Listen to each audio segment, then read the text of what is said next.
Dave, it's so nice to be here today at the Giving Tree Food Pantry in Johannesburg, Michigan. Over the last year, we've developed quite a partnership, the Community Foundation awarding grants to help support your mission. And looking back, tell us a little bit about that first grant. The wish was from a donor who wanted to make people's Christmas special. And how were you able to make that donor's wish come true?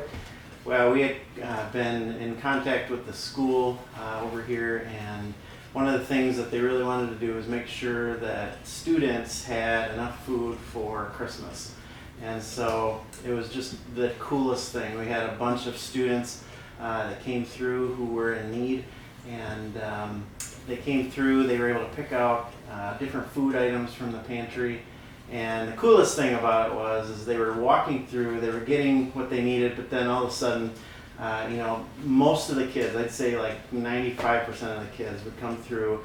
And I remember one little girl who, she grabbed a bag of raisins here and she said, "Can I have some raisins?"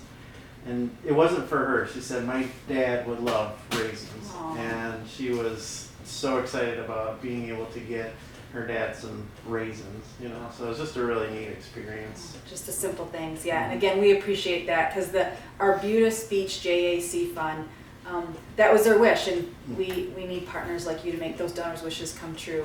So let's fast forward to March, in the beginning of the pandemic. One of the first grants that was awarded from the COVID-19 Response Fund was the Giving Tree for, I think it was money for a food truck? Yes, so we had a immediate need. We saw a lot of people who were all of a sudden found themselves out of work and weren't sure what they were going to do for food. And so that week that everything kind of hit hard, we saw a real uptick in the amount of people that were coming through looking for food. And so what we did is we partnered with the high school over here, the Johannesburg High School, and we were able to buy them, with the help from this grant, a whole semi-load of food. And that food is distributed to families, and that kind of started something because obviously it didn't go away. And so there was a lot more people who were in need, and things have changed quite dramatically around here because of all the food need that's out there. And it sounds like the community has been willing to pitch in, and you're actually receiving a lot of donations, which leads to the next grant. And when you asked for some money to purchase a walk-in cooler, because you were afraid you're going to waste food, is that correct? Yeah, so here's kind of where the point that we're at right now. What happened is the USDA stepped up, the United States Department of Agriculture, they stepped up, and they are now giving us full semi-loads of food every single week. And that is going to continue for quite some time.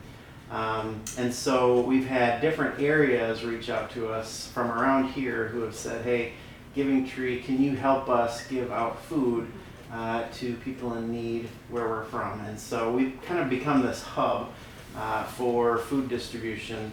And we've gone from, we started with 4 families that came in that first week.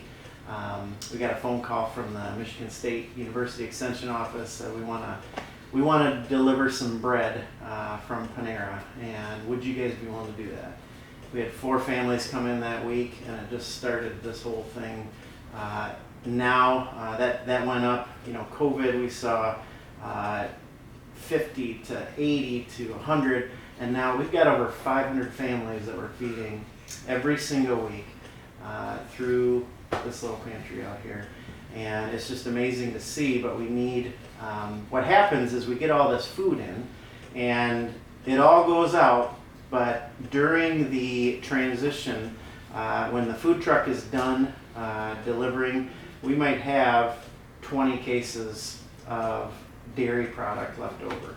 As you can see, we don't have space for 20 cases of dairy product here. And so we really needed a walk-in cooler to be able to store this, so then we can get it out the next week to one of these different places that deliver food. And so And it's a problem not only here. This is all over the nation that people are seeing the need for cooler space.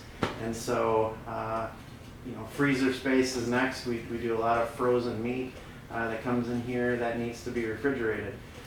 During COVID, we were able to use the township hall here. They had shut down. They weren't taking in any new people for weddings and whatever. So we were able to use their cooler during that time, which was awesome. And the school. But school started back up. The township hall has started, back with weddings and different parties and everything.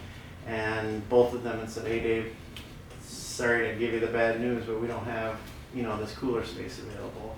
And so it came at a really perfect time because we need it. We need it right now. It's a need. Well, we so appreciate your work here in Johannesburg at the Giving Tree Food Pantry. We're very thankful for all the donors, and thank you to Jordan Ari for shooting this video for us. All right, as always. All right.